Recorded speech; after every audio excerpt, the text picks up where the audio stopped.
आप सबको जय मसीह की। बाइबल की कहानियाँ चैनल पर आप सबका स्वागत है। आज हम शिमशोन की कहानी आपको बताने वाले हैं। न्यायों की पुस्तक अध्याय 13 से अध्याय 16 में हम वहाँ से विस्तार से पढ़ सकते हैं। अगर बाइबल की कहानियाँ चैनल पर आप नए हो तो सब्सक्राइब करना ना भूलिए। तो चलिए प्रियो वीडियो को स्टार्ट करते हैं। ये उस समय की बात है जब इज़राइल के लोगों ने परमेश्वर के विरुद्ध पाप किया और उनका कोई राजा नहीं था। तब परमेश्वर ने उन्हें पलिश्तियों के अधीनता में कर दिया। तब पलिश्ती लोग उन्हें सताने लगे। उसी समय मानव नाम का एक व्यक्ति इज़राइल में रहता था जिसका कोई संतान नहीं था। परमेश्वर के दूत ने उसकी पत्नी को दर्शन देकर कहा कि तू एक पुत्र को जन्म देगी और वो परमेश्वर का नाज़ीर होगा, इसलिए तू दाख मधु ना पीना और ना अशुद्ध वस्तु को खाना। और बेटा उत्पन्न होने के बाद उसके सिर पर छुरा ना फिराना। ये बात उसने मानव को बता दी। तब उन्होंने प्रार्थना करना शुरू कर दिया, क्योंकि ये बहुत बड़ा निर्णय परमेश्वर ने उनकी जिंदगी पर कर दिया था। और वे परमेश्वर से पूछने लगे कि हमें बच्चे के लिए क्या क्या करना है, ये आप हमें बता दीजिए। तब दूत ने प्रकट होकर उन्हें कहा कि उस बच्चे के सर पर छुरा ना फिराना, क्योंकि वह जन्म के बाद परमेश्वर का नाज़ीर कहलाएगा और उसे कभी भी अशुद्ध वस्तु न खिलाना। तो इस प्रकार पुत्र का जन्म हुआ और उसका नाम शिमशोन रखा गया। वो जैसे बड़ा हुआ परमेश्वर की सामर्थ्य से, वैसे उसे एक स्त्री बहुत पसंद आई तिम्ना नगर में। और माता पिता से उन्होंने ये बात कही। वो अन्य जाति की स्त्री थी, तो माता पिता चाहते नहीं थे, पर शिमशोन के आगे उनकी कोई नहीं चली। परमेश्वर अद्भुत रीति से शिमशोन का इस्तेमाल करने वाले थे। जब शिमशोन तिम्ना नगर पहुंचा, वहां पर उसने एक सिंह को गरजते हुए देखा। वह सिंह दाख के बार के पास गरजने लगा था। तो शिमशोन ने परमेश्वर की आत्मा से भरकर उस सिंह को ऐसे फाड़ा मानो कि उसने बकरी को फाड़ डाला। तब उस सुंदर स्त्री से उसने विवाह किया। एक दिन शिमशोन ने एक बड़ा भोज रखा मेहमानों के लिए। वो भोज 7 दिनों का था और उसने मेहमानों से एक पहेली का उत्तर पूछा, जिसके बदले वो उन्हें 30 कुर्ते और 30 जोड़ी कपड़े देने का वायदा कर बैठा। और वो पहेली ऐसी थी कि खाने वाले में से खाना और बलवंत में से मीठी वस्तु निकले। तो वे लोग परेशान हो गए और उन्होंने शिमशोन की पत्नी को पकड़कर उसे धमकी दी कि अगर इस पहेली का जवाब हमें नहीं बताओगी तो हम तुम्हारे पिता समेत तुम्हें आग लगा देंगे। तो वे बहुत डर गई और शिमशोन के पास आकर रोने लगी। वो 7 दिन तक रोज रोने लगी, क्योंकि ये भोज 7 दिन का था। तो शिमशोन ने 7वें दिन उसकी बात मान ली और उसे उस पहेली का जवाब दे दिया। उस पहेली का जवाब था शहद। तब उन लोगों ने ये जवाब शिमशोन को दे दिया और हंसने लगे, क्योंकि शिमशोन इसमें हार गया था। और शिमशोन ने फिर अश्कलोन से लड़ाई कर कर उन्हें लूट लिया और 30 जोड़ी कपड़े और कुर्ते लेकर उन्हें जैसे वायदा किया था वैसे उन्होंने दे दिया। और वो बहुत क्रोधित हुआ और अपने पिता के घर चला गया। उस समय शिमशोन के एक मित्र के साथ शिमशोन के ससुर ने उसके पत्नी का विवाह कर दिया।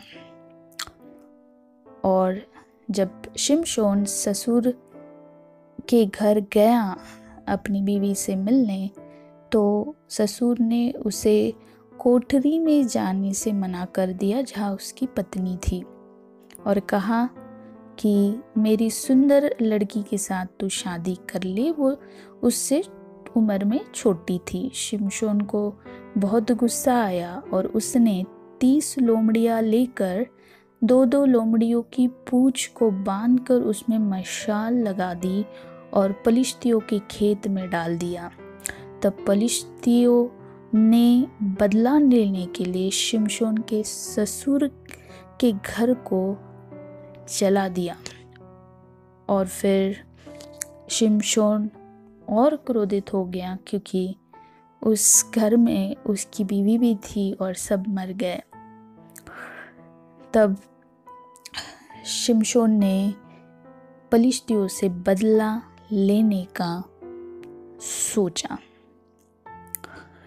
इसी प्रकार प्रियो, कई बार हम गलत निर्णय ले लेते हैं मोह में जाकर, और उसका हमें फल भुगतना पड़ता है। शिमशोन आत्मा से भरा था, वो परमेश्वर का नाज़िर कहलाया गया था, पर उसके जीवन में एक कमी थी, स्त्रियों के प्रति मोह, जिसके वजह से उसकी यह दुर्दशा हो गई थी।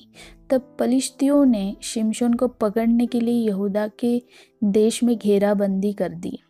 तब यहूदी लोग शिमशोन से कहने लगे कि तेरे कारण पलिश्ती हमें परेशान कर रहे हैं। तब शिमशोन के कहने पर उन्होंने शिमशोन के हाथ बांधकर शिमशोन को पलिश्तियों के हवाले कर दिया।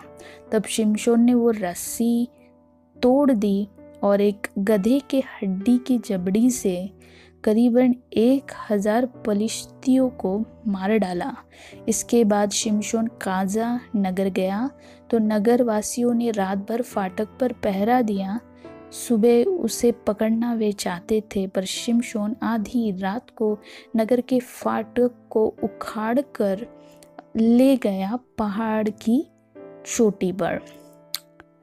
और इसके बाद शिमशोन सोरक नामक घाटी में रहने वाली एक बहुत ही सुंदर, जिसका नाम था दलीला, उसके प्यार में वो पड़ गया।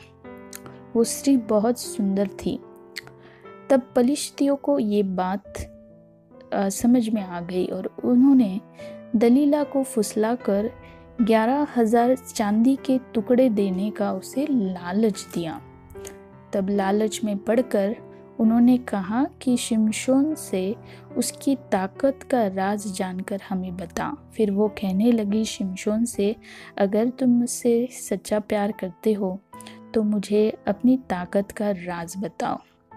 तब शिमशोन ने उसे कहा कि 7 नई तातों को जो कभी सुखाई नहीं गई है, उससे अगर मुझे बांधा जाता है तो मेरी शक्ति कम होगी। और वो वैसा ही करती है, और शिमशोन उस तातों को धागों की तरह फट से तोड़ देता है।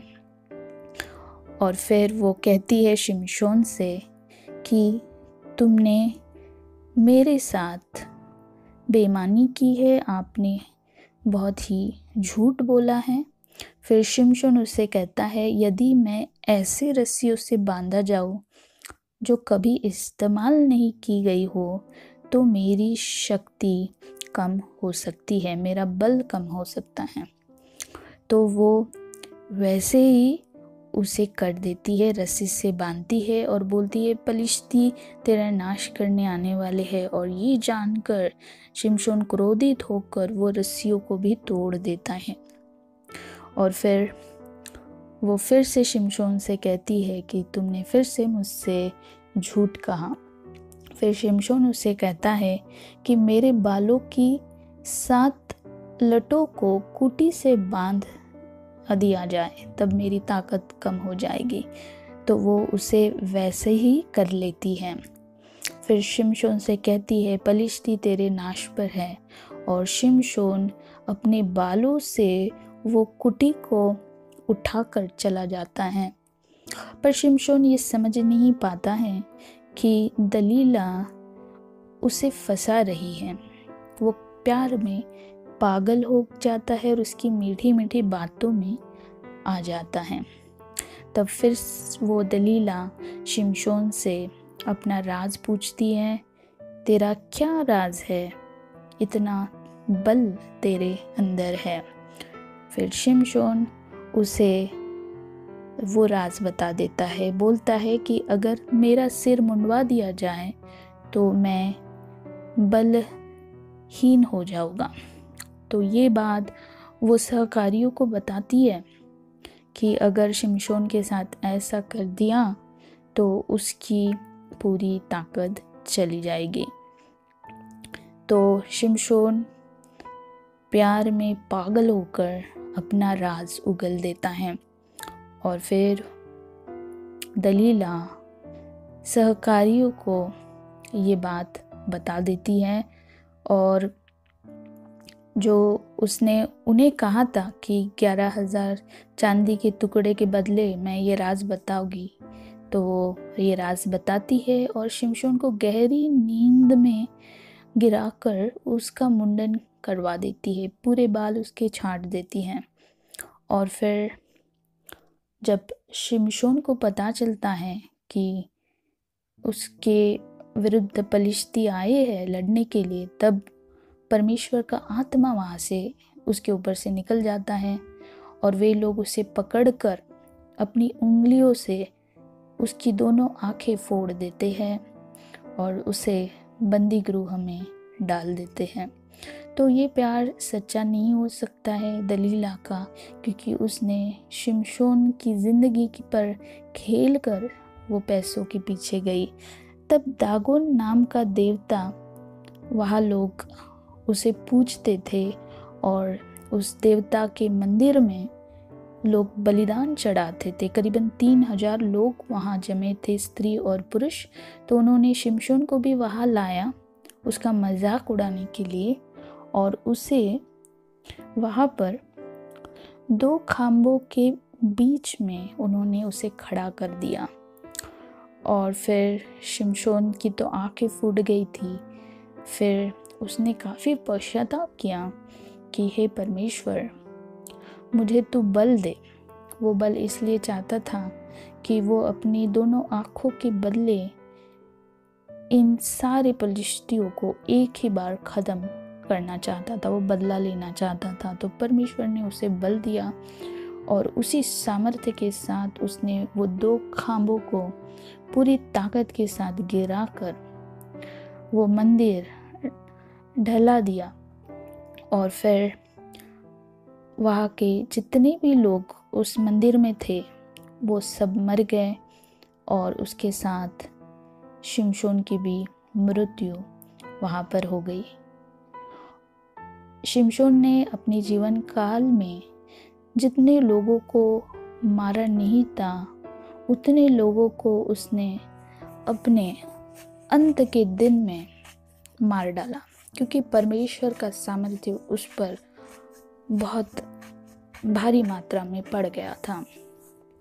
फिर शिमशोन का देह उसके पिता के घर के लोगों ने उठाकर उसे दफनाया गया। तो प्रियो, आपके ऊपर अगर परमेश्वर का सामर्थ्य है तो आप कोई भी लड़ाई जीत सकते हो। भले ही आपके शत्रु आपको बहुत परेशान करे, आप कितने भी बार मोह में गिरे या कितने भी बार आपकी हार हो जाए, फिर भी आप अगर परमेश्वर को पुकारते हो तो आप फिर से वो आशीष आपके जीवन पर पा सकते हो और उसी सामर्थ्य के साथ आप बहुत बड़े कार्य कर सकते हो। आप आपके शत्रु को हरा सकते हो। पर यहाँ पर शिमशोन ने 2 गलतियाँ की। पहली गलती थी उसका मोह स्त्रियों के प्रति, और दूसरी गलती उसने ये की कि उसके अंदर बदला लेने की एक जिद थी, और इसी वजह से शिमशोन का काफ़ी नुकसान हो गया। आखिर में उसकी जान चली गई। अगर वो जिंदा होता तो परमेश्वर के लिए बहुत कार्य करता और एक अच्छी ज़िंदगी वो जी सकता था, पर उसने ऐसा नहीं किया। जब प्रियो परमेश्वर का सामर्थ्य हम पर होता है तो हमने अपने विवेक का इस्तेमाल करना चाहिए और सही निर्णय लेने चाहिए। आशा करती हूँ आज की कहानी आपको पसंद आई होगी। मिलते हैं एक नई कहानी के साथ, तब तक के लिए जय मसीह की।